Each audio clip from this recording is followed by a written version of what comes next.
Bom, é uma alegria poder estar aqui. Meu nome é Natan, eu sou da cidade de Fortaleza, a capital do Ceará.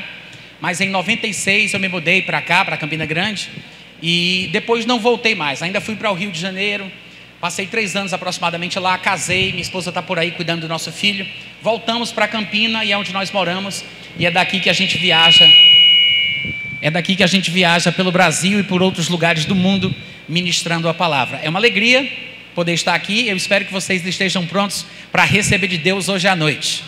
Amém? O assunto sobre o qual a gente vai conversar aqui por alguns minutos é escatologia.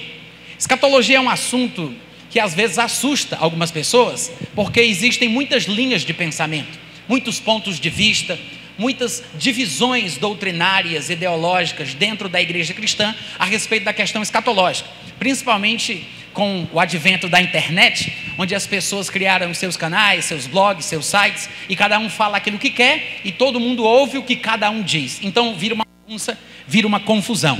Mas nós podemos traçar uma linha a partir da palavra de Deus, e obviamente que não vai dar para a gente falar sobre tudo o que seria possível. Escatologia, como outros assuntos também da teologia, é um assunto diverso, é um assunto que toca em muitos pontos diferentes, mas eu quero fazer uma abordagem talvez mais voltada para a esperança do cristão, associada ao ensinamento bíblico do arrebatamento.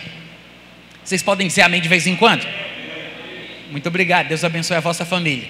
Mas, para provar para vocês que o assunto de escatologia é um assunto importante, eu separei aqui algumas citações, para que você possa perceber o quão importante é estudar a escatologia.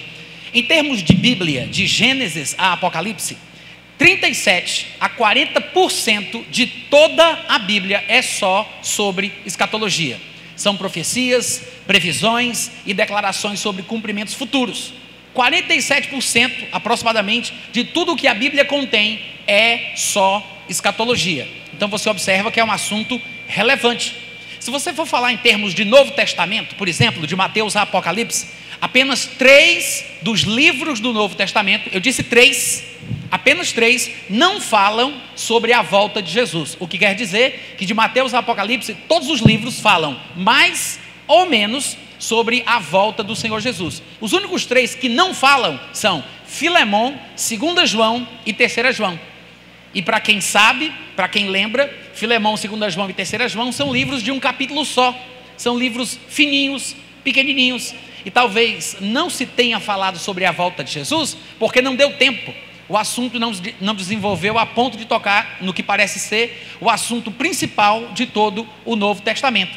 Se você vai, por exemplo, conferir as expressões do autor da Epístola aos Hebreus no capítulo 6, quando ele fala daquilo que ele chama de os princípios elementares da doutrina de Cristo, você vai observar que ele enumera 6 coisas. Das 6 coisas que ele chama de princípios elementares, dependendo da versão vai ter princípios rudimentares, mas fala da mesma coisa, está falando do fundamento cristão, da base da nossa fé. Ele diz que dos princípios elementares da doutrina de Cristo, 2 deles são escatológicos. Eu não sei se vocês lembram da passagem, mas está escrito assim: por isso, pondo de parte os princípios elementares da doutrina de Cristo, deixemo-nos levar para o que é perfeito, não lançando de novo a base do arrependimento de obras mortas e da fé em Deus, o ensino de batismos no plural, porque existem pelo menos 3, o batismo no corpo de Cristo, que é o novo nascimento, o batismo no Espírito Santo, com a evidência bíblica, ele fala em outras línguas, e o batismo nas águas, e ele fala a imposição de mãos, a ressurreição dos mortos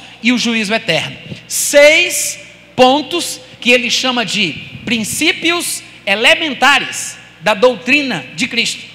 Eu vou repetir: arrependimento de obras mortas, fé em Deus, ensino de batismos, imposição de mãos, ressurreição dos mortos e juízo eterno. Eu posso ter um amém? Dos 6 princípios que ele chama de básicos, fundamentais, elementares da doutrina de Cristo, dos 6, 2 deles, 2 são escatológicos: ressurreição dos mortos e juízo eterno. Então, pensa comigo, escatologia é ou não é um assunto importante?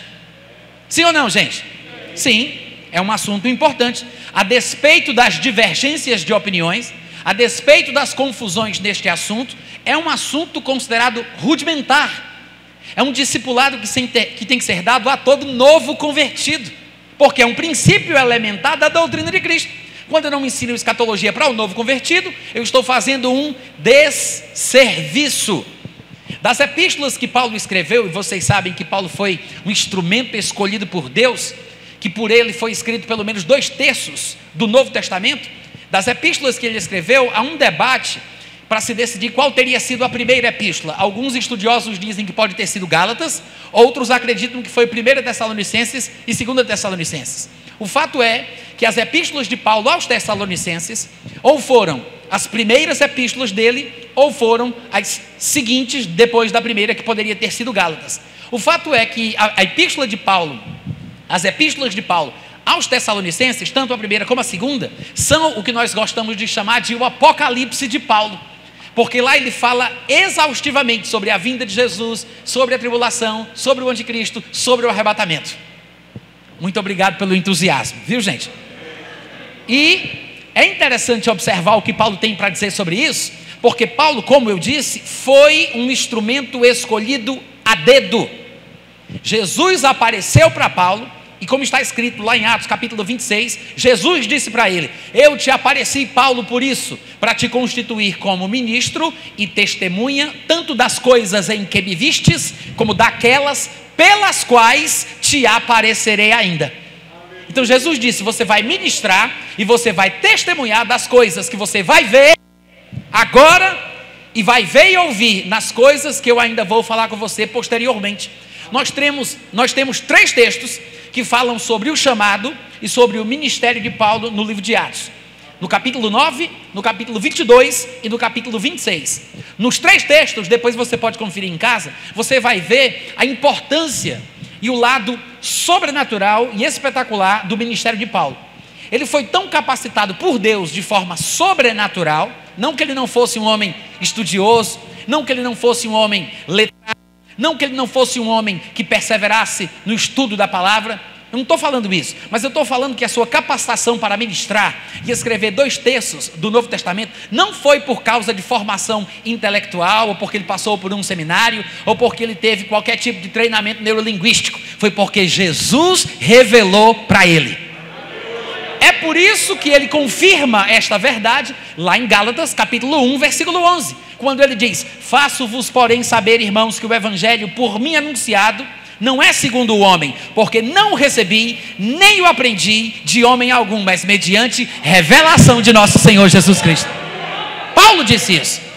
E é tão curioso que até hoje eu acredito que aqui deve ser do mesmo jeito. Se eu estiver enganado, por favor, me corrijam. Mas eu acredito que até hoje nós celebramos a ceia do Senhor em nossa liturgia usando o texto de 1 Coríntios capítulo 11. Aqui é assim também? Quem escreveu 1 Coríntios 11? Paulo. Mas Paulo nem estava lá na noite que ele foi traído, que ele tomou o pão, que ele deu graça, que ele disse. Como é que ele sabe?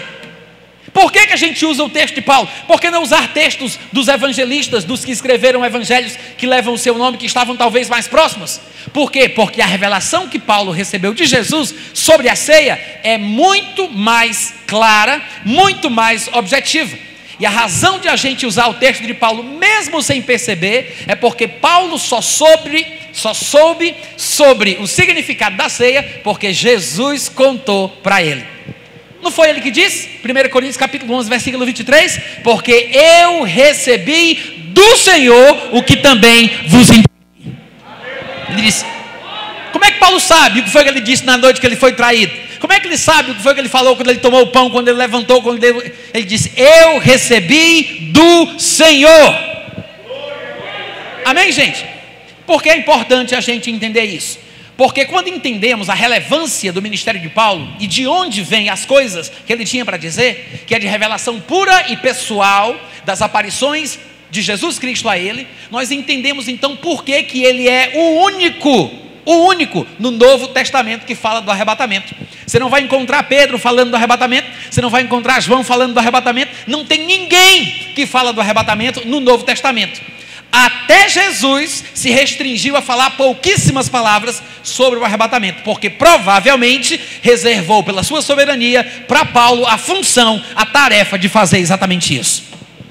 O único texto claro sobre o arrebatamento que nós temos da boca de Jesus é João capítulo 14, do versículo 1 ao versículo 3, quando ele disse: não se turbe o vosso coração, credes em Deus, então creiam também em mim. Na casa de meu pai há muitas moradas. Se assim não fora, eu já teria dito: eu vou preparar um lugar para vocês. E quando eu for e vos preparar lugar, voltarei. E veja o que ele diz: voltarei para vos receber para mim mesmo, para que onde eu estou, vós estejais também. Isso aqui é uma figura não tão clara, mas é uma figura do arrebatamento. E a gente só vai saber que Jesus estava tendo em vista o arrebatamento quando ele disse estas palavras, por causa da luz que Paulo vai trazer posteriormente a respeito do assunto. Porque aqui Jesus está falando de forma enigmática, por meio de comparações, com palavras não tão objetivas. Jesus não falava tudo o que queria, gente, para os seus ouvintes, para a sua audiência, nem para os seus discípulos. Uma vez Jesus Cristo fez um desabafo que surpreende a muita gente até hoje. Ele disse: eu tenho muito para vos dizer, eu queria falar, mas vocês não estão prontos para suportar. Porque Jesus sabia que buraco de pano velho não se remenda com um pedaço de pano novo. Vinho novo só se conserva em odres novos. Então ele esperava que no tempo certo, em que o povo pudesse nascer de novo, em que o povo tivesse a comunhão com Deus, que eles tivessem recebido a vida de Deus, que o Espírito Santo viesse, para que eles pudessem entender coisas que naquela ocasião Jesus não poderia falar. É por isso que ele diz: não posso falar, vocês não vão suportar, mas quando o Espírito da verdade vier, ele vos guiará a toda verdade, vos anunciará as coisas que vão vir, e vocês vão se lembrar daquilo que eu dizia. Então, Jesus não falava tudo, não deixava claro, mas está explícito aqui para nós hoje, no período da nova aliança, que já nascemos de novo, que já fomos cheios do Espírito Santo. Está claro que ele está falando do arrebatamento, porque existem dois aspectos da sua manifestação futura. Existe aquilo que nós chamamos de arrebatamento, que tem características específicas, singulares, únicas, que não podem ser confundidas com as características daquilo que nós chamamos tecnicamente de a segunda vinda de Cristo. Numa, ele vem e desce até o chão. A Bíblia fala que de fato os seus pés tocarão no Monte das Oliveiras.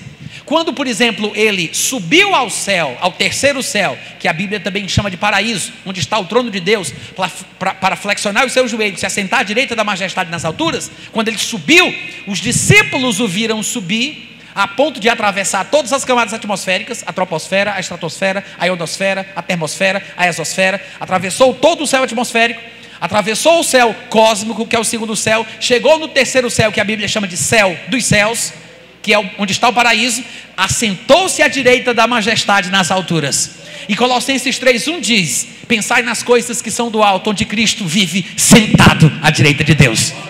Jesus vive sentado, porque Deus disse: agora te assenta à minha direita, até que eu ponha os teus inimigos por estrado dos teus pés. O último inimigo a ser destruído é a morte. Vai ter o seu tempo, está no plano de Deus, plano escatológico divino, mas ele está lá, ele vive sentado. Só que quando Jesus subia para se sentar até o tempo final do cumprimento de todas as coisas, dois varões se colocaram do lado dos discípulos que com os olhos fitos no céu olhavam para ele enquanto ele subia, disseram para eles: por que estáis com os vossos olhos fitos no céu? Porque este Jesus que o vistes subir, há de voltar do mesmo jeito que ele foi.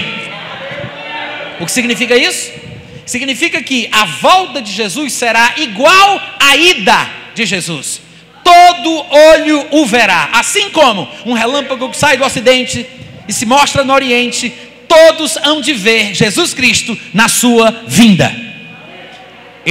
Os discípulos estavam com os olhos fitos em Jesus enquanto ele subia, e disseram os anjos, ou os varões, vestidos de vestes resplandecentes, que do mesmo modo que o viram subir, ele há de voltar. Então, as características do que chamamos tecnicamente de vinda de Cristo são essas.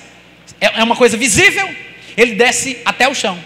Diferentemente do que Jesus parece ter falado aqui em João capítulo 14, ele diz: eu vou preparar um lugar para vocês, na morada do meu Pai. E nós sabemos que a morada de Deus é o céu. E ele diz: quando eu tiver tudo pronto, quando chegar a hora certa, eu venho para levar vocês. Ele disse: eu venho e vos receberei para mim mesmo. Ele não está falando sobre descer até o chão, mas está falando sobre vir até o meio do caminho, pegar os seus e voltar. O que é que isso aqui demonstra? As características do arrebatamento explicados por Paulo. Porque Paulo fala que no arrebatamento, diferentemente do que chamamos de vinda de Cristo, nós nos encontraremos com o Senhor nos ares. É isso aqui que ele está falando, gente. Ou seja, sim, existe uma descida de Cristo à terra, mas existe uma subida da igreja ao céu. Se o arrebatamento fosse no final da tribulação, depois que passasse todo o aperreio, né, que vai haver no mundo, a ira dos homens, a ira do anticristo, a ira de Satanás, a ira de Deus, vai ser um diabo a quatro. É um pega, não pega, um pega, não pega, hora não pega. Aí quando chega no final da tribulação, aí Jesus vai voltar. Aí tem gente que pensa que o arrebatamento é no final da tribulação. Se fosse, como se cumpriria a parte que diz que a igreja vai ser levada ao céu? Porque tem uma parte em que Jesus vem para receber, para levar, mas tem uma parte que ele vem para descer e ficar. Como é que Jesus levaria a sua igreja ao céu no final da tribulação, se como eles pensam, Jesus desce e encontra o povo no meio do caminho e já volta para a terra? Na visão pós-tribulacionista do arrebatamento, não há um espaço ou tempo para que a igreja suba com Jesus à morada do Pai. Quantos estão me ouvindo? Há muitas outras razões pelas quais, no meu ponto de vista, não faz sentido o arrebatamento pós-tribulacionista, mesotribulacionista, o arrebatamento parcial, o arrebatamento no conceito pré-ira. O único, claro, não dá para a gente pregar a Bíblia toda numa noite só, mas o único tipo de conceito para o arrebatamento que eu considero bíblico é aquele que nós chamamos de arrebatamento pré-tribulacional. Quantos podem dar um aleluia? Porque para quem não sabe, o arrebatamento pré-tribulacional é aquele que prega, é aquele que crê, é aquele que diz que a igreja há de ser arrebatada antes do primeiro dia dos 7 anos de tribulação. Amém, irmãos? Afinal de contas, eu perguntaria para vocês: qual é o sentido da igreja cristã passar pela tribulação? Porque aqueles que defendem que a igreja precisa passar pela tribulação usam, na verdade, passagens do Antigo Testamento ou passagens de Mateus, Marcos, Lucas, mal interpretadas, quando Jesus estava falando sobre uma punição e uma ira vindoura que cairá sobre o povo judeu, e eles acham que a igreja se tornou o Israel de Deus, equivocadamente interpretando Gálatas 6,16, porque não entendem o que Paulo está falando ali, e pensando que se tornaram o Israel, pegam as passagens que são dirigidas a Israel e acham que significa que a igreja tem que passar pela tribulação. Há passagens no livro de Daniel e em outros profetas que preveem uma tribulação muito forte e muito grande ao povo judeu, porque a quem muito é dado, deste muito será cobrado. O período da tribulação será um período de ira e de vingança, como disse Jesus lá em Lucas 21, contra este povo, o povo judeu. Por quê? Porque o povo judeu é responsável por salvar o mundo. O próprio Jesus disse isso em João capítulo 4, naquela conversa com a mulher samaritana, se não me engano, no versículo 22, ele diz: porque a salvação vem dos judeus. Em Romanos 15, 27, Paulo diria: nós gentios, os gentios, são participantes dos valores espirituais dos judeus. Então tudo o que Deus tem a oferecer ao mundo vem da cultura judaica, vem do povo judeu, porque esta é a responsabilidade que Deus colocou sobre os judeus. Deus escolheu Abraão e os seus descendentes para esta missão. A escolha de Deus de Abraão e dos seus descendentes não era para que fossem salvos. Esse é um grande conceito equivocado na teologia, porque não entendem o que a Bíblia ensina sobre eleição. Deus não elege indivíduos para serem salvos. Deus elege indivíduos e grupos para desenvolver uma tarefa. A eleição para a salvação é em Cristo Jesus. Agora, é por isso que Deus disse a Abraão: em ti, Abraão, serão abençoados todos os povos da terra. Era uma tarefa, uma missão, e por isso que Jesus confirma em João 4, quando ele diz: de fato, a salvação vem dos judeus. Para pensar, quem escreveu o Novo Testamento? Judeus. Talvez, tirando aí Lucas, que há uma dúvida sobre Lucas, porque Lucas era gentil, mas há teólogos que pensam que Lucas era um convertido ao judaísmo. Dizem que ele era prosélito, convertido do judaísmo. Não se há certeza sobre isso, mas o fato é que de todos os escritores do Novo Testamento, o único que talvez não tenha sido judeu, que tem uma controvérsia, é Lucas. Todos os outros são judeus. O evangelho, o cristianismo, foi propagado ao mundo por 12 judeus. Jesus não era judeu, Jesus é judeu, porque ele continua vivo, assentado à direita de Deus. E quando Jesus voltar para a terra, nem se iluda, ele não vai visitar o Rio de Janeiro, ele não vai vir aqui para o Brasil, ele não vai para Nova York, ele vai para a terra dele, para Israel, reinar no mundo a partir de Jerusalém, porque ele é judeu. O que significa? Significa que, irmãos, que o evangelho, ele parte de Israel. Então, a quem muito é dado, deste muito é cobrado. É por isso que o olho do furacão, durante a tribulação, vai ser a terra santa, o lugar santo, a terra de Israel. Ou vocês não lembram daquilo que Jesus disse em Mateus capítulo 24, versículo 15? Quando ele falou: quando pois virdes o abominável da desolação, do qual falou o profeta Daniel, quem lê entenda, ele diz: quando virdes o abominável da desolação no lugar santo. Quando virdes, pois, o abominável da desolação, onde? No lugar santo. Roma, não é isso? Hein? Não é não? Não é lá onde está o Vaticano, não? Onde é o lugar santo, segundo a Bíblia? Israel. O lugar santo é Israel, afunilando a Judéia, afunilando Jerusalém, afunilando o templo. Este é o lugar santo. É por isso que logo no versículo seguinte ele diz, eu vou repetir até o versículo 15 mais uma vez. Ele fala: quando pois virdes o abominável da desolação no lugar santo, como falou o profeta Daniel, quem lê entenda, quem estiver na Judéia, fuja para os montes. Por quê? Porque o lugar santo é na Judéia. E ele está falando que este será o tempo de grande tribulação, quando o abominável, não é o abominável o homem das neves, é o abominável da desolação, estiver em Israel, em Jerusalém. Isso quer dizer, gente, que a tribulação tem um objetivo, ela tem um propósito. E o próprio livro de Daniel deixa claro em diversos versículos aleatórios, quando ele diz que muitos serão provados, muitos serão testados, embranquecidos, para serem melhorados. Muitos sábios terão suas vestes embranquecidas durante o período da tribulação. Por quê? Porque o povo judeu, na obstinação que está hoje, não reconhece a Jesus como o seu Messias. Alguns têm reconhecido, alguns têm crido. Autores do Novo Testamento e judeus contemporâneos da nossa época têm confessado Jesus como Senhor, mas a nação como um todo, a liderança religiosa que estão assentados na cadeira de Moisés, estes não. Pelo contrário, no seu livro sagrado, que não é a Torá, que não é o Pentateuco, não é o Antigo Testamento, se chama Talmud, esse é o livro sagrado dos judeus. No seu livro sagrado, na lei dele, eles dizem que Jesus era filho de prostituta, bruxo que aprendeu bruxaria, feitiçaria no Egito. E qualquer um que seguia Jesus está amaldiçoado. É isso o que a religião ortodoxa judaica ensina e prega sobre Jesus Cristo. Isso quer dizer, irmãos, que o Israel atual, infelizmente, o que é uma grande tristeza, o Israel atual está cativo, está preso. Paulo já dizia isso em sua época, lá em Gálatas capítulo 4, fazendo uma comparação com a Jerusalém celestial e a Jerusalém que agora é. Nos termos dele, ele diz: a Jerusalém presente, a Jerusalém que agora é cativa e se compara a Agar, é escrava, está presa. Mas ele diz: a Jerusalém celestial, que é a nossa mãe, é livre e mãe de todos nós. Porque ele está mostrando que há um erro no comportamento espiritual dos judeus, de Israel, de Jerusalém, desde a sua época até os dias de hoje. Quando Jesus estava na semana da sua morte, ao entrar em Jerusalém, ele disse: Jerusalém, a cidade que mata os profetas.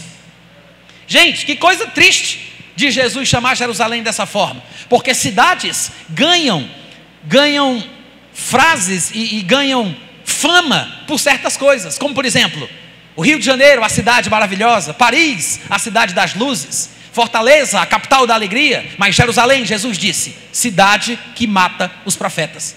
Deveria ser reconhecida como a cidade do grande rei, a partir da qual o Senhor Jesus reinaria por toda a terra com cetro de ferro durante o reino milenar. Isso vai acontecer, Mas, infelizmente, nessa situação atual, de Jesus para frente, ele disse: é a cidade que mata os profetas.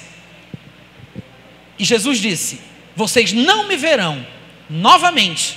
Foi nesse mesmo momento, tá, gente, que ele disse: cidade que mata os profetas, quantas vezes eu quis ajuntar os teus filhos como a galinha faz aos seus pintinhos, mas não quisestes. Eis que a tua casa ficará deserta, será desolada, habitação de demônios. E ele disse: e não me vereis mais, até que venhais a dizer: bendito és tu, porque vens em nome do Senhor. Sabe quando é que eles vão dizer isso? Quando eles estiverem debaixo de fogo cruzado, sofrendo as consequências da sua obstinação, quando a ira de Deus houvesse manifesto contra os pecadores da terra, dos quais os judeus estão no começo da lista.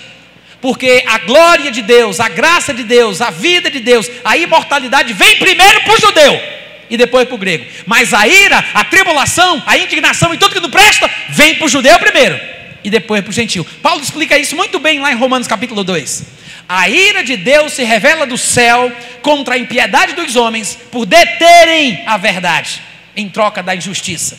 Não tem paradoxo maior neste mundo de meu Deus do que o comportamento dos judeus, que deveriam ser os propagadores da verdade que salva, anunciarem a salvação ao mundo, e são eles que impedem, deturpam, torcem e perseguem a pregação do evangelho de nosso Senhor Jesus Cristo. Vocês estão me ouvindo, gente? É exatamente por isso que Paulo, falando dos judeus, ele disse: irmãos, vocês que são de Tessalônica, lá em 1 Tessalonicenses 2,14, ele diz: irmãos, vocês que são de Tessalônica se tornaram imitadores das igrejas de Deus que existe lá na Judéia, falando da terra dos judeus. Aí ele diz: por quê? Porque vocês padeceram da parte dos vossos patrícios, dos seus conterrâneos, as mesmas coisas que os irmãos da Judéia sofreram dos judeus. Olha o que ele vai dizer. Ele diz no versículo 15: os quais, os judeus, não somente mataram o Senhor Jesus, mataram os profetas, como também nos perseguiram. Mal sabia Paulo que muitos dos apóstolos seriam assassinados também pelos judeus. Não deu tempo, né? Ele estava vivo ainda, ele não percebeu a história completa do que estava acontecendo, mas ele sabia que estava sendo perseguido pelos judeus. Ele disse: mataram o Senhor Jesus, mataram os profetas, nos perseguiram e não agradam a Deus. Isso é Paulo, inspirado pelo Espírito Santo, falando. Ele diz: mataram Jesus, mataram os profetas, perseguiram os apóstolos, não agradam a Deus e são adversários de todos os homens. Por quê? Porque impedem a pregação do evangelho que salva todos os homens. Ele diz: são adversários de todos os homens, a ponto de nos impedirem de falar aos gentios, para que estes sejam salvos, a fim de irem enchendo sempre a medida de seus pecados. A ira de Deus, porém, caiu sobre eles de forma definitiva. O que significa isso? Os judeus tiveram seus olhos cegados para não ver, seus corações foram endurecidos para não entender, seus ouvidos foram mudos ou ensurdecidos para não ouvir. Os judeus estão num laço, numa armadilha, porque ensimesmados, se sentindo descendentes de Abraão, filhos de Abraão, que nunca foram escravos de ninguém, se perderam no seu orgulho, na sua vaidade. E no dia que eles se arrependerem, reconhecerem a Jesus como o Messias, a quem eles tanto esperam, neste dia, a Bíblia fala que Jesus Cristo descerá dos céus e matará o anticristo que estará no lugar santo, perseguindo e matando os judeus, com o sopro da sua boca. E neste dia, eles poderão dizer: Baruch Rabá B'Shem Adonai, bendito é aquele que vem em nome do Senhor. Mas o que aqui significa? Significa, gente, que nós temos que discernir que na palavra de Deus nós temos declarações proféticas para grupos distintos, e não podemos pegar situações inequívocas para os judeus e colocar a igreja nesse balaio de gato. Não dá para colocar a igreja no lugar para o qual Deus não a destinou. E não podemos pensar que pelo simples fato de serem descendentes de Abraão, Isaque e Jacó, eles são automaticamente salvos. Porque o próprio Paulo deixa isso bem claro quando ele argumenta em Romanos capítulo 9. E não pensemos que a palavra de Deus haja falhado, porque nem todos de Israel são de fato israelitas. Ou seja, não é porque a pessoa é descendente de Abraão, de Isaac, de Jacó, que tem o sangue, que é circuncidado, que é judeu de verdade, como Deus quer, que é um israelita de verdade no padrão divino. Não é. É por isso que lá em Romanos 2, 28 e 29 ele diz: porém judeu não é aquele que o é exteriormente, nem circuncisão aquela que é somente na carne, mas judeu é aquele que o é interiormente, e circuncisão aquela que é do coração, no espírito, cujo louvor não procede dos homens, mas de Deus. Esse é o judeu verdadeiro. Esse é o verdadeiro Israel de Deus. É um Israel no padrão divino. Vocês estão entendendo? Se nós considerarmos que existem grupos distintos na Bíblia e que há porções bíblicas, proféticas para cada grupo, a gente não vai cair nessa confusão, nessa loucura pós-tribulacionista, porque a gente vai entender qual é o destino preparado por Deus para a igreja do Senhor Jesus. Veja que em 1 Coríntios capítulo 10, versículo 32 está escrito assim: não vos torneis causa de tropeço, nem para judeus, nem para gentios, nem tampouco para a igreja de Deus. São 3 grupos ou não são? Vamos lá, gente, eu fiz uma pergunta, eu espero uma resposta. São 3 grupos ou não são? São. Ele diz: não vos torneis causa de tropeço, nem para os judeus, nem para os gentios, nem para a igreja. O que significa? Significa que temos 2 grupos no mundo: judeus, que são descendentes de Abraão, Isaac e Jacó, e o resto, dos quais nós fazemos parte. Não somos judeus, a não ser que alguns dos que aqui estão sejam descendentes de judeus. Se a sua ascendência remete a uma das 12 tribos de Israel, obviamente que você pode ser considerado como judeu, e existe aí um debate técnico muito precioso a respeito se você é descendente de pai, de mãe, e é uma confusão que não vem ao caso. Mas, por via de regra, brasileiro é gentil, não é judeu. Judeu são aqueles que são descendentes de Abraão, Isaac e Jacó, embora aqui em Campina nós possamos ter judeus, descendentes de judeus. Mas eu quero que você entenda o que é ser judeu e o que é ser gentil. Gentil é aquele que não é judeu. Para ser judeu, você tem que ser descendente de Abraão, de Isaac e de Jacó. E se eu não for, você é gentil. Não significa que por ser gentil, você não possa fazer parte da igreja do Senhor Jesus.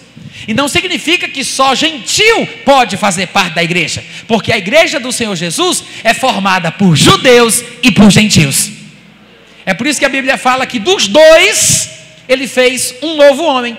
Ele simplesmente tirou a parede de separação que estava no meio, desfazendo a inimizade. E ele juntou judeu com gentil num mesmo corpo. Este novo corpo, este novo homem é a igreja de Jesus Cristo.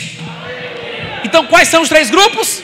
Temos a igreja, que é composta de judeu e de gentil, mas judeu crente em Cristo e gentil crente em Cristo. Então, por causa disso, já não há essa distinção judeu, gentil, porque todos são um em Jesus Cristo. Não que a pessoa tenha perdido a sua etnicidade, a sua genealogia, a sua história, não significa isso. Ele continua sendo judeu, mas é um judeu crente. A pessoa continua sendo gentia, mas é uma gentia crente. Fazem parte da igreja. Mas existe o judeu que não se converte, que não faz parte da igreja, e existe o gentil que não se converte, que não faz parte da igreja. Judeu, só judeu, sem ser cristão. Gentil, só gentil, sem ser cristão. E tem o gentil cristão e tem o judeu cristão. São 3 grupos. Então nós temos que enxergar na palavra de Deus quais textos proféticos se aplicam à igreja, quais se aplicam aos gentios, quais se aplicam a Israel, porque a Escritura faz distinção. Vocês podem dizer amém de vez em quando? A Escritura faz distinção. Se nós não fizermos, nós não entenderemos as Escrituras. O próprio texto de 1 Coríntios 10, 32 que eu acabei de ler é uma demonstração clara da distinção que se faz na Bíblia dos 3 grupos, dos 3 povos. Não é o único texto que faz isso, tá, gente? Há muitos outros. Muitos textos proféticos em Zacarias, em Jeremias, em Ezequiel, em Isaías, até Jesus, em Mateus, em Marcos, Lucas. Há vários textos que fazem distinção entre os 3 grupos. E se nós não tivermos a perspicácia para poder perceber isso, a gente vai se enrolar. a gente vai ficar confuso. E o pior é que se ficarmos convictos em nossa confusão, nós vamos confundir os outros convictamente. E é por isso que a gente vê tanta gente perturbada, tem tanta gente sem saber o que fazer. Vocês vão pensar que eu estou brincando, mas é a mais pura verdade, por essa luz que me alumia. Tem pastor pregando na internet que a igreja tem que se preparar para o pior, porque acredita que a igreja vai comer o pão que o diabo amassou durante a tribulação. E tem pastor dando instrução de como a igreja deve se preparar para os dias que vão vir, ensinando o povo da congregação a comprar comida não perecível, a comprar armamento militar, a comprar armas de guerra, a criar bunkers em seus quintais. Para quem não sabe o que é um bunker, é um esconderijo, um refúgio antibomba, de refúgio militar, né? Um lugar bem protegido. Então tem pastor dando treinamento, ensinamento, explicando, orientando sobre como a igreja tem que se preparar para o tempo da tribulação. E aí eu pergunto, aonde você encontra essa besteira nas epístolas de Paulo? Hein? É porque Paulo não passava por problema ou dificuldade, não era perseguido, não tinha tribulação. Nada disso. Todo cristão que vive nesse mundo onde Satanás é Deus, vai enfrentar tribulações, vai enfrentar dificuldades, porque afinal de contas, irmãos, servir a Deus neste lugar onde Satanás é Deus, é ter que nadar contra a maré. Nós estamos no lugar errado, nós não somos do mundo e Satanás é o Deus desse mundo, então é ruim para nós. Há uma oposição, há uma perseguição dos pecadores. Satanás, que é o Deus do mundo, nos persegue, nos atrapalha. É por isso que Jesus disse, no mundo tereis aflições. Só que essas aflições e essas tribulações são normais de serem experimentadas por um crente que vive em comunhão com Deus. Porque está escrito em 2 Timóteo capítulo 3, versículo 12: todo aquele que quiser viver piedosamente em Cristo Jesus padecerá perseguição. Vamos lá, diga amém. É normal. Jesus chegou a dizer que os inimigos do homem podem ser os da sua própria casa. Pai, mãe, sogra, genro, nora e sei lá quem. Agora, o simples fato de você ser cristão e enfrentar a oposição dos pecadores, perseguição dos parentes, dos pais, dos vizinhos, dos colegas de trabalho, não significa, meu Deus do céu, que nós estamos no período escatológico da tribulação. Não significa isso. Não é porque os pioneiros do cristianismo do primeiro século foram perseguidos, assassinados, mortos, decapitados, usados como tochas durante alguns imperadores loucos do Império Romano. Não é por isso que eles estavam na tribulação. Mas tem gente que tem um argumento tão idiota e diz, mas se os primeiros cristãos passaram por tanta tribulação, quem somos nós para não passarmos pela tribulação no tempo do fim? Porque se Deus poupar a gente da tribulação que vai vir, tendo deixado a igreja primitiva passar por aquilo, Deus vai ter que pedir desculpa para os primeiros crentes. Que tolice! Que tolice! Em primeiro lugar, irmão, se você não quer passar por perseguição neste mundo onde Satanás é Deus, nem se converta. Ouviu o que eu falei? Nem se converta. Ser crente neste mundo não é ficar deitado em berço esplêndido ao som do mar e à luz do céu profundo. Irmãos, ser cristão neste mundo onde Satanás é Deus, não é viver num mar de rosas. Graças a Deus que o nosso país é católico. Graças a Deus que é cristão. A despeito das confusões que nós possamos encontrar no catolicismo. Irmãos, se nós vivêssemos num país totalitário que impede os crentes de colocar caixa de som na rua para pregar o evangelho, meio mundo de gente já tinha morrido. Se nós vivêssemos em um país de sistema ditatorial, totalitário, um país islâmico, seja lá o que for, que impede o simples fato de você carregar uma Bíblia em público, você ia saber o que é perseguição. Por quê? Porque todo pioneiro que traz o evangelho para uma sociedade hostil a ele vai ser perseguido. Mas é para isso que a gente foi chamado. Não temos medo de tribulação, não temos medo de perseguição, não temos medo de sermos achincalhados, assassinados, seja o que for. A questão aqui não é essa. A questão aqui é que Deus tem uma agenda. Ele tem propósitos específicos para grupos específicos. E não é uma questão de ser privilegiado, é uma questão de simplesmente ser assim, porque cada acontecimento tem o seu tempo de acordo com a vontade de Deus.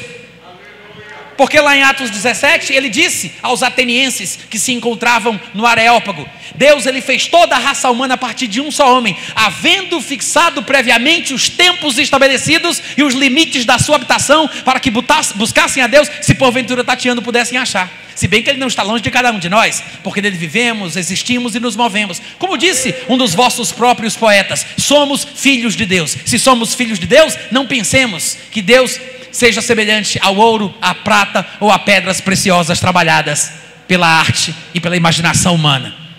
Deus não levou em conta os tempos da ignorância, mas ele agora diz que todos os homens se arrependam e creiam no seu Filho, a quem ele ressuscitou dentre os mortos. Mas é interessante que Paulo diga: Deus que fez toda a raça humana a partir de um só homem, havendo fixado tempos previamente estabelecidos e o limite da habitação do homem na face da terra. Então tem um tempo limite para a história do homem nesse mundo, mas também existem tempos fixos, estabelecidos de forma prévia. Teve um tempo certo para a vinda do Espírito Santo, não teve? Teve ou não teve? Teve. Quando Jesus estava na terra, ele disse: convém-vos que eu vá, porque se eu não for, o Espírito não virá, mas se eu for, eu vos enviarei. Ele passou 40 dias depois que ressuscitou, falando das coisas concernentes ao reino dos céus. No finzinho dos 40 dias ele disse: não saiam de Jerusalém até que do alto vocês sejam revestidos de poder. Porque João na verdade batizou na água, mas vocês serão batizados no Espírito Santo, não muito depois destes dias. Não muito depois destes dias. Quantos dias os discípulos tinham que esperar? 7 dias. Porque ele morre na Páscoa, mas a Bíblia fala que o Pentecostes foi a data que veio o Espírito Santo. Pentecostes significa exatamente 50, porque eram 50 dias da festa judaica da Páscoa. Se ele morre na Páscoa e 50 dias depois o Espírito Santo vem, é só fazer as contas. Porque a Bíblia diz que quando ele ressuscita, 3 dias depois, já são 50 menos 3, dá 47. Quando ele ressuscita, ele passa 40 dias aparecendo aos discípulos. Então são 47 menos 40.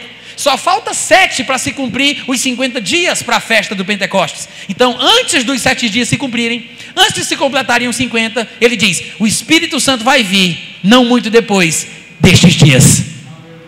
Os discípulos esperaram 7 dias para se cumprir o dia de Pentecostes, para que o Espírito Santo fosse dado. Por quê? Porque tinha um tempo certo para a vinda do Espírito Santo. Os santos do passado não viram, não ouviram, não experimentaram. Todos os santos do Antigo Testamento obtiveram bom testemunho pela sua vida, pela sua fé, mas não alcançaram a concretização da promessa, por haver Deus provido coisa superior a nosso respeito, para que eles, sem nós, não fossem aperfeiçoados. Está escrito em Hebreus capítulo 11, versículo 39 e 40. Isso quer dizer o quê? Que nós estamos numa aliança superior, com base em superiores promessas, porque eles não receberam o Espírito Santo, mas nós recebemos, e ele habita dentro de nós. Então tinha um tempo para Deus cumprir. Deus tinha uma agenda, ele tinha um propósito, havia um tempo fixo para a vinda do Espírito Santo. Assim como havia um tempo para a morte de Jesus, assim como havia um tempo para a primeira vinda de Jesus, há um tempo certo para o arrebatamento, há um tempo certo para a sua vinda, há um tempo certo para a tribulação. A gente não tem aqui condição de falar da Bíblia toda numa noite só, mas é importante que a gente entenda que a razão pela qual a igreja dos últimos dias será arrebatada é pelo simples fato de estar no tempo em que o arrebatamento tem que acontecer. Não é porque é especial, não é porque é melhor, não é porque merece, é porque simplesmente está no tempo em que a coisa vai acontecer. Quantos estão entendendo? Aí você me pergunta: que coisa vai acontecer, Natan? Que coisa vai acontecer em razão da qual Deus tirará a sua igreja neste tempo? A ira de Deus, o juízo de Deus, que há de cair sobre o mundo dos pecadores e de forma mais especial sobre os israelitas, há de se manifestar no período em que nós chamamos de atribulação, ou o dia do Senhor, que é o mesmo tempo de angústia para Jacó. Todas essas expressões bíblicas falam deste mesmo período. Só que tem um detalhe: o Novo Testamento ensina que Deus não destinou a igreja para a ira. Amém, irmãos? Muito pelo contrário, Em 1 Tessalonicenses capítulo 1, do versículo 9 e 10, Paulo diz o seguinte: vocês se converteram a Deus para servirdes o Deus vivo e verdadeiro, e para aguardardes dos céus o seu Filho, a quem ele ressuscitou dentre os mortos, que quando vier, fica implícito porque estamos aguardando a Jesus, que quando vier, nos livra da ira vindoura. A expressão ira vindoura não é uma referência ao inferno, como algumas pessoas gostariam de pensar. É uma expressão profética que aparece em todo o Antigo Testamento e é tomada emprestada pelos autores do Novo Testamento também. Alguns elementos do Antigo Testamento passam para o Novo Testamento, mas os significados, embora pudessem ter sido ampliados em alguns aspectos, alguma coisa ainda é mantida. A ira de Deus, a ira vindoura, mencionada pelos profetas do Antigo Testamento, aparece também aqui nos textos de Paulo, nas falas de Jesus, em outros lugares do Novo Testamento. Essa ira vindoura é uma espécie de expressão sinônima para o que nós chamamos de tribulação. É o momento em que a ira de Deus, o juízo de Deus, a punição divina há de cair de forma irrestrita no mundo dos pecadores. Quantos estão me ouvindo? Essa ira, ela há de se manifestar de uma forma menos intensa na primeira metade da tribulação, de 3 anos e meio, um tempo, 2 tempos, metade de um tempo, 42 meses, 1260 dias, são expressões semelhantes para cada metade da tribulação. Ela se manifesta de uma forma menos intensa na primeira metade, mas se manifesta de uma forma mais intensa na segunda metade. Há inclusive quem distinga os 2 tempos com termos considerados como técnicos, como por exemplo, princípio das dores e grande tribulação.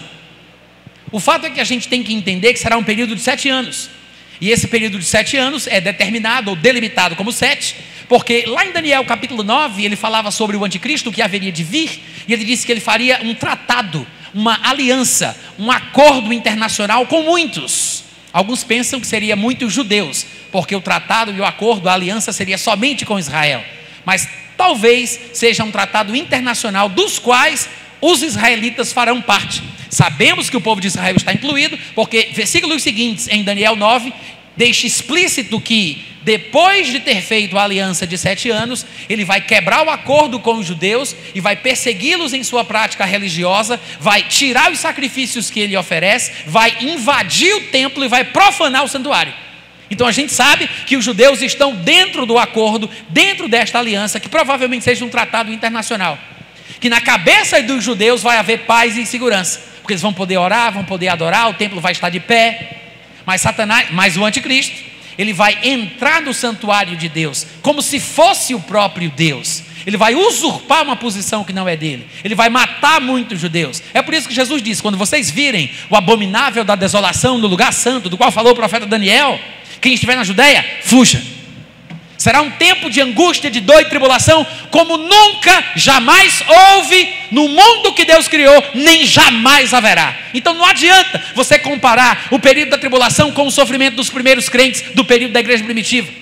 Não adianta você querer comparar o período da tribulação com o que aconteceu na guerra dos Macabeus com o povo judeu, ou na guerra de Bar Kokhba no ano de 132, 135, ou na destruição de Jerusalém no ano 70, quando foi cercado pelo Império Romano, ou qualquer outro tipo de situação adversa que você possa encontrar na história dos judeus ou na história da igreja. Este período da tribulação é um período sem precedentes. Jesus disse: nunca houve um tempo assim, nem jamais haverá. Aí vocês perguntam: uau, como assim? Porque se a gente parar para pensar em termos de tribulações gerais, gente, o dilúvio, para mim, seria uma das coisas piores que já aconteceu. Porque particularmente eu creio num dilúvio universal, não num dilúvio local, que inundou apenas assim, sei lá, a Baía de Guanabara, matou ali o povo que vivia naquela época, só naquela terrinha. Não, foi um dilúvio geral, universal, inundou o mundo inteiro. Mas Jesus disse: não, nunca teve nada como o que vai acontecer. Aí a gente tem que se perguntar, afinal de contas, para que uma coisa possa superar a tribulação causada pelo dilúvio, tem que ser uma coisa extraordinária mesmo. Porque na época do dilúvio, nós sabemos que veio água de cima do firmamento. A Bíblia fala que as comportas do firmamento se abriram e as águas que foram separadas por Deus no início da criação, que estava acima do segundo céu, caíram na terra, e as águas do abismo, do mais profundo abismo, subiram também. Então foi uma coisa sobrenatural. Mas você observa que a destruição do mundo antigo foi uma destruição parcial, não foi uma destruição real. Destruiu os habitantes da terra, preservando uma família, 8 pessoas que foram salvas por meio de uma arca, e o mundo foi repopulado, se é que eu posso dizer assim. Ele foi enchido novamente, e o mundo está aqui do jeito que foi criado desde o princípio. As coisas continuam iguais, mas não pense que por isso que não vai haver uma destruição derradeira, definitiva, porque a Bíblia fala em diversos lugares que as coisas que existem agora, o céu e a terra, estão sendo guardados como tesouro para serem destruídos por fogo no grande e terrível dia de Deus. Lá em 2 Pedro capítulo 3 ele fala que os elementos se derreterão, o céu vai se enrolar como um vestido, como um pergaminho, e Pedro diz, com estrepitoso estrondo. Imagina isso. Os elementos da natureza se derreterão. Em Apocalipse a Bíblia chega a dizer que nem o mar vai existir mais depois da destruição. Você quer uma imagem mais vívida desse acontecimento? Veja o que João diz em Apocalipse. Ele diz, quando o cordeiro abriu o 6º selo, no versículo 12, ele diz, o sol ficou preto, preto como um saco de crina, a lua toda como sangue, as estrelas, no plural, as estrelas do céu caíram pela terra, como a figueira, quando abalada por vento forte, deixa cair os seus figos verdes. O céu recolheu-se como um pergaminho quando se enrola. Então todos os montes e ilhas foram movidos. Todos os montes, todas as ilhas foram movidos do seu lugar. Os reis da terra, os grandes, os comandantes, os ricos, os poderosos, todo escravo, todo livre, se esconderam nas cavernas e nos penhascos dos montes e disseram aos montes e aos rochedos, caiam sobre nós, escondam-nos da face daquele que se assenta no trono e da ira do cordeiro, porque chegou o grande dia da ira deles. Glória! E aí, dá para tu? É para isso aqui que a igreja foi destinada? Não, jamais. Jamais. Deus não nos destinou para a ira. Nós nos convertemos, vou repetir, 1 Tessalonicenses capítulo 1, versículo 9 e 10. Nós nos convertemos para servirmos o Deus vivo e verdadeiro e para esperar Jesus voltar. Oh glória! Nos convertemos para servir o Deus vivo e verdadeiro e para esperar Jesus voltar, o qual, quando vier, nos livra da ira vindoura. Se o encontro do crente com Jesus fosse depois da manifestação da ira, como pensam, por exemplo, os irmãos pós-tribulacionistas, né? Se fosse depois, porque eu só vou me encontrar com Jesus depois que a tribulação terminar. É assim que os pós-tribulacionistas pensam. É assim que os pós-tribulacionistas pensam. Se o meu encontro com Cristo fosse depois da tribulação, então, gente, o que adianta eu aguardar Jesus voltar? Porque, segundo Paulo, aguardar Jesus voltar me livra da ira vindoura. Mas como eu poderia ser livre da ira se a ira vem antes de Jesus? Se a ira vem antes de eu me encontrar com Ele? Quantos estão entendendo? Não tem como, por exemplo, se Jesus está no portão 10, eu vou fazer um embarque no aeroporto, tem um portão 9, tem um portão 10, tem um portão 11. Se Jesus está me esperando no portão 10, não tem como eu encontrar Jesus antes, se a ira está no portão 9. Antes de chegar em Jesus, vou ter que passar pela ira. Mas se Jesus está no portão 10 e a ira vem no portão 11, aí sim, esperar Jesus ou me encontrar com Jesus me garante ser livre da ira que ainda vai vir. A única razão lógica de Paulo dizer que esperar Jesus voltar me livra da ira vindoura, ou livra a igreja do Senhor Jesus da ira vindoura, é porque esse encontro da igreja com Cristo é antes da manifestação da ira. Quantos entenderam? E em Tessalonicenses nós temos outros textos que mostram isso também. Por exemplo, 1 Tessalonicenses 5, do versículo 9 ao 11, Paulo diz, Deus não, veja, não é mais a mesma passagem não, tá gente? eu estava lendo aqui o capítulo 1, versículo 9 e 10, e agora eu pulei para o capítulo 5. Para os desavisados, eu quero que você observe que são capítulos diferentes. É o mesmo livro, mas é outro capítulo. No capítulo 5, versículo 9 e 11, ele diz: porque Deus não nos destinou para a ira. Quantos podem dar um glória a Deus por isso? Deus não nos destinou para a ira, mas para alcançar a salvação mediante nosso Senhor Jesus Cristo, que morreu por nós, para que quer vigiemos, quer durmamos, vivamos em união com Ele. Versículo 11: consolai-vos, pois, uns aos outros com estas palavras. Capítulo 4, Tessalonicenses, primeira epístola, capítulo 4, versículo 16 e 18. Não é o mesmo capítulo, estou num terceiro capítulo da mesma epístola. Veja o que ele diz: porquanto o Senhor mesmo, dada a sua palavra de ordem, ouvida a voz do arcanjo e ressoada a trombeta de Deus, descerá dos céus, e os mortos em Cristo ressuscitarão primeiro. Depois nós, os vivos, os que ficarmos, seremos arrebatados juntamente com Ele entre nuvens para o encontro do Senhor nos ares, e assim estaremos para sempre com o Senhor. Não acabou não, calma. Olha o versículo 18: consolai-vos, pois, uns aos outros com estas palavras. Peraí, será que eu entendi bem? Porque se a tribulação vem antes do arrebatamento, e todo mundo sabe que esse texto está falando do arrebatamento, alguém tem dúvida? Levante sua mão, nós queremos orar por você. Todo mundo sabe que essa passagem fala do arrebatamento? Sim ou não, gente? Sim, ele diz: ressoada a trombeta de Deus, os que ficarmos vivos seremos arrebatados. Ele está falando do arrebatamento. Então peraí, se a tribulação vem antes do arrebatamento, presta bem atenção, se a tribulação vem antes do arrebatamento, como é que Paulo, ele fala do arrebatamento e depois diz: consolai-vos uns aos outros com estas palavras? Será que ele não entendeu que antes do arrebatamento que ele acabou de falar, tem a tal da tribulação? Porque se a tribulação vem antes, vai ser um pega no pega, hora no pega, vai haver decapitação em banda de lata, para tudo que é lado, Satanás vai estar solto na buraqueira, o anticristo vai estar empoderado, solto aqui na terra e no mundo, fazendo aquilo que quiser. Vai ser um momento como nunca houve, que não somente vai haver uma comoção geopolítica extraordinária, que vai causar fome, guerra, dor, destruição, como também os poderes dos céus serão abalados. A Bíblia fala, Jesus disse que pela expectativa das coisas que estão por sobrevir ao mundo, homens desmaiarão de terror. A gente viu aqui a descrição vívida de Apocalipse capítulo 6, do versículo 12 em diante. Estrelas caindo na terra, o céu preto desde quando nasce, a lua totalmente vermelha como sangue. E ainda tem gente que hoje em dia que diz assim: ah, mas você viu a lua de sangue do Apocalipse, irmão Natan? E eu fico perguntando: qual, querido? Aquela que passou a tétrade? Gente, essas luas de sangue que o pessoal sai para a varanda, faz pipoca e fica tirando foto, não são as luas de Apocalipse. Quando a lua de Apocalipse aparecer, não vai dar tempo para fazer selfie e postar no Instagram. Está ouvindo o que eu estou falando? Vai ser um juízo. A igreja não estará aqui.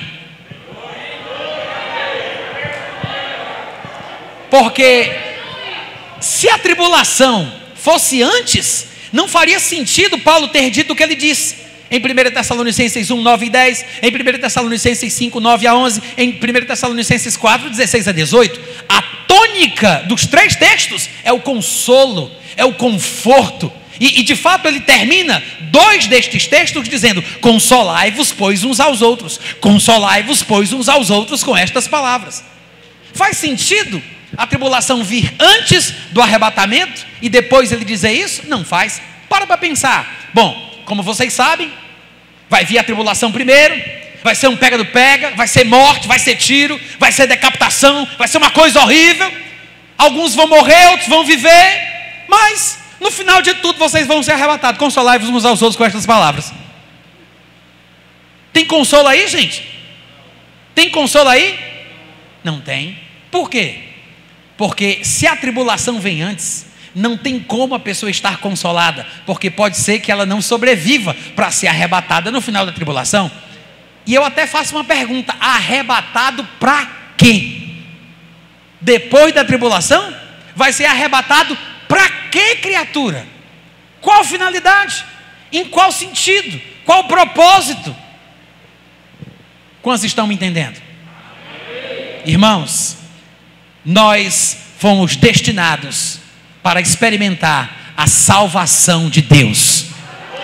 E se nós somos a igreja do tempo do fim, se e somente se, como diz na matemática, somos a última geração cristã nesta terra, você pode ter certeza, antes do derramamento completo da ira de Deus, a igreja do Senhor Jesus será retirada deste mundo.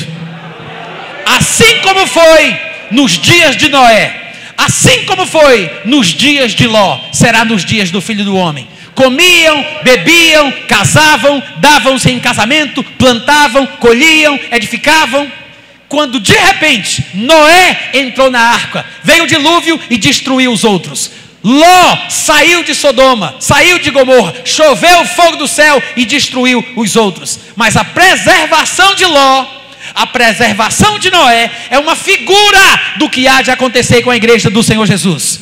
A ira de Deus, o juízo de Deus não cai no mundo antes da igreja ser retirada. Assim como foi retirado Noé, assim como foi retirado Ló. Estes são os dois exemplos respaldados por Jesus Cristo em relação ao arrebatamento. Eu sei que tem gente que procura exemplos em outros lugares, e talvez até encontremos em textos do Antigo Testamento, mas se nós não formos precisos nas nossas comparações, vamos nos embananar e vamos falar besteira, colocando a igreja no lugar para o qual ela não foi destinada. Porque os exemplos do arrebatamento que Jesus usa são Noé e Ló. E quando o próprio Pedro, em sua segunda epístola, vou ver se eu consigo encontrar o texto, em 2 Pedro, ele vai falar sobre a mesma questão da manifestação do juízo de Deus do tempo do fim.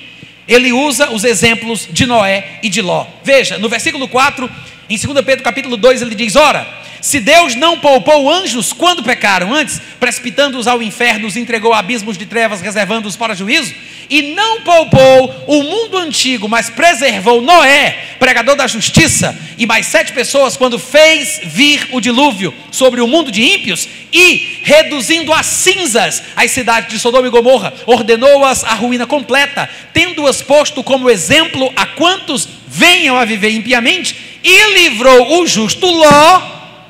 Ele diz, da mesma forma, versículo 9, é porque o Senhor sabe livrar da provação os piedosos e reservar sob castigo os injustos para o dia do juízo.